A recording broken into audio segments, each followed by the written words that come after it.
toxic boss fired me to steal my $500,000 commission. So I used a hidden loophole and destroyed his whole company legally. I used to work as a senior solutions architect for a mid-sized software company. I spent 3 years building their entire cloud infrastructure from scratch. I was underpaid, but my contract had a beautiful clause. I got a 10% commission on any enterprise deal I brought in. My boss, Richard, was a greedy, arrogant VP of sales who loved taking credit for everyone else's hard work. Last year, the company was struggling financially. We desperately needed a massive client to survive. That is when I used my personal connections to pitch our services to a Fortune 500 tech giant. It was a whale of a client. If we landed them, it would secure the company's future for the next decade. Richard didn't believe we could pull it off, but I knew my software engine was flawless. For 8 months, I worked 80-hour weeks. I barely slept, skipped family dinners, and lived on energy drinks. I customized our entire software framework specifically for this client's massive needs. Richard only showed up at the very end of the meetings to shake hands, look important, and sign the official paperwork. He had absolutely zero understanding of how the actual technology worked. Finally, the hard work paid off. The client signed a letter of intent for a massive $5 million contract. According to my contract, my 10% commission was officially locked in. I was owed $500,000. I was ecstatic. I planned to use that money to finally pay off my parents' mortgage and buy a house for myself. I felt like I was on top of the world.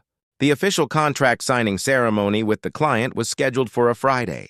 On Thursday morning, Richard called me into his private glass office. I walked in with a huge smile, expecting a massive thank you, a handshake, or maybe a formal promotion. Instead, I saw a woman from HR sitting next to him with a cold expression.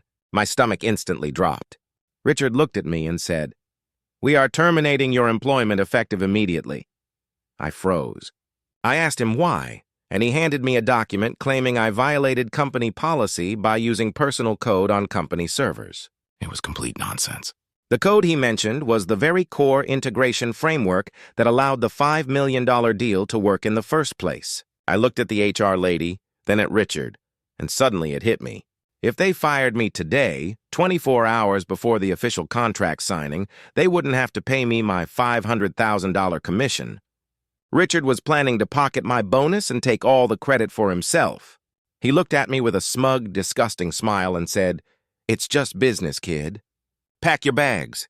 They escorted me out of the building like a criminal. My coworkers watched in shock as security marched me to the exit. I sat in my car in the parking lot, my hands shaking with absolute rage. I wanted to scream, to smash something, or to drive my car through their front window. But then I forced myself to calm down. I am a programmer. I don't use fists. I use logic. Richard forgot one massive, crucial detail. The core integration software that ran the entire system demo for the client wasn't created on company time. I had developed that specific engine 2 years before I even joined this company. It was my proprietary intellectual property, protected by a strict personal software license agreement that my lawyer made them sign when I was hired. According to that license agreement, the company only had the right to use my software engine as long as I was an active employee, or if they paid an annual licensing fee of $200,000. If my employment was terminated without cause, the license automatically revoked within 24 hours unless the fee was settled up front. Richard never read the fine print. I drove home, sat down at my laptop, and poured myself a glass of whiskey. I pulled up my private cloud repository. I looked at the master encryption key that kept their entire platform connected to the client's testing servers. With a single click of my mouse, I deactivated the license key. I set a command line script. If anyone tried to bypass it, the entire system database would lock down. Friday morning arrived. It was the big day of the $5 million contract signing. I knew exactly what was happening at the office. The client executives arrived in expensive suits, champagne was ready, and Richard was wearing his best gold watch, preparing to sign the papers and claim his massive bonus. But right before the signatures touched the paper, the client wanted one final live test. The client's chief tech officer opened his laptop to run the deployment script. Suddenly, every single monitor in the conference room turned completely dark. A massive, flashing red box appeared across the screen with the bold letters, "License revoked. Illegal use of software detected. Access denied." The entire system completely crashed. The integration went completely dead. Richard began sweating heavily. He laughed nervously and told the client it was just a temporary minor glitch. He rushed out of the room and sprinted down to the IT department, screaming at the developers to fix it immediately. The lead developer took one look at the locked database and shook his head. He said, "We can't fix this, Richard. This is the creator's personal patented framework. Only he has the decryption key." Richard asked, "Who is the creator?" The developer looked at him blankly and said, "The guy you fired yesterday morning." Around 11 a.m., my phone began ringing. It was Richard. I let it ring out. He called me 10 times in a row. Finally, I picked up, taking a slow sip of my coffee. Before I could even say hello, Richard was screaming so loud through the speaker that the audio was clipping. He yelled, "What the hell did you do to our system? Turn it back on right now. You are sabotaging a corporate deal. This is illegal, and I will make sure you go to federal prison." I let him scream until he ran out of breath. Then I calmly replied, "I didn't sabotage anything, Richard. You fired me. My license agreement states my code leaves when I do. Check the contract you signed 3 years ago." There was a long, dead silence on the line. I could literally hear his brain trying to process the information. His voice completely changed from angry to desperate. He stammered, "Look, let's be reasonable. Come back to the office. We will give you your job back." I laughed out loud. I said, "My job back? No thanks. If you want my software license for this deal, the price is now $1 million up front." Richard screamed, "$1 million? That's extortion. We will sue you for everything you own." I told him, "Good luck. My lawyer is already preparing the paperwork for wrongful termination and intellectual property theft."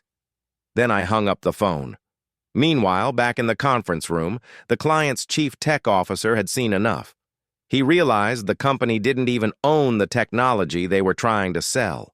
The client's executive team stood up, packed their laptops, and walked out of the building. They formally canceled the $5 million deal due to a complete breach of trust and fraudulent misrepresentation. Richard watched his career-defining deal vanish into thin air because of his own stupidity and greed. He looked completely broken, staring at the blank red screen. But the nightmare for the company was just beginning. The Fortune 500 giant didn't just walk away. Their legal department filed a massive multi-million-dollar lawsuit against our company for fraud. They had spent months of labor and resources preparing for this integration, and they wanted compensation for the wasted time. News of the lawsuit leaked out to the tech industry. The company's stock price plummeted by 40% in a single week. The board of directors called an emergency meeting. They demanded to know how a guaranteed $5 million deal turned into a massive company-ending lawsuit. The CEO investigated the situation and found out that Richard had illegally fired the lead architect 24 hours before the signing, just to avoid paying a commission.